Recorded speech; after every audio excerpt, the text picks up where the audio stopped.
Esto va con cariño para ti, Martita, y con mucho amor para ti. ¡Uy!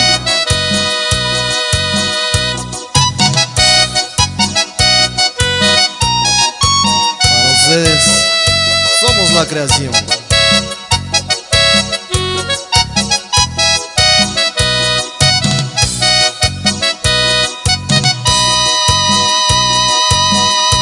Oye Martita, vente conmigo, verás que seremos muy felices.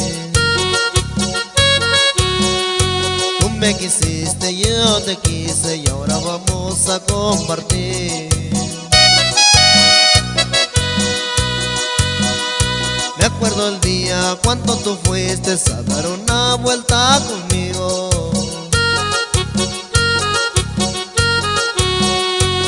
Te decía que me gustabas, pero no más tú te reías.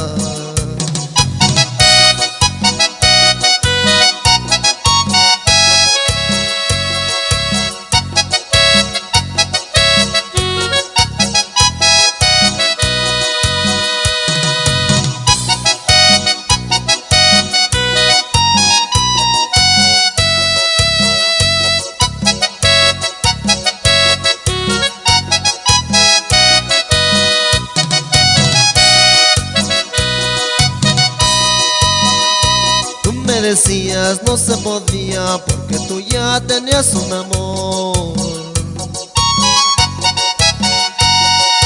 y yo insistía que me gustabas, pero nomás no te decidía.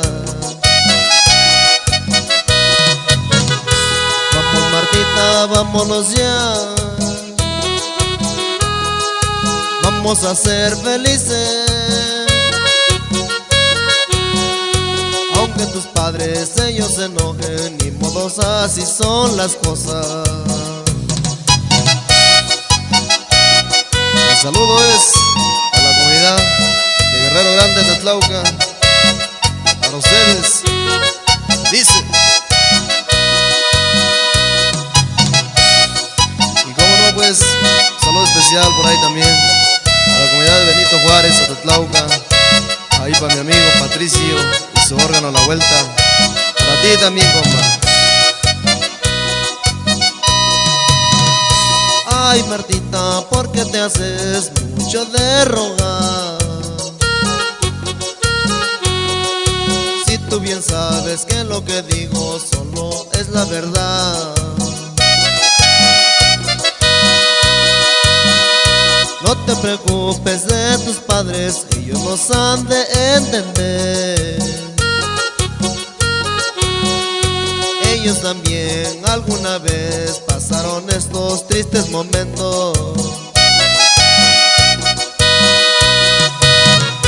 Piensa Martita lo que te digo, verás que nunca te arrepentirás. Esto es amor, amor del bueno que se tiene que realizar.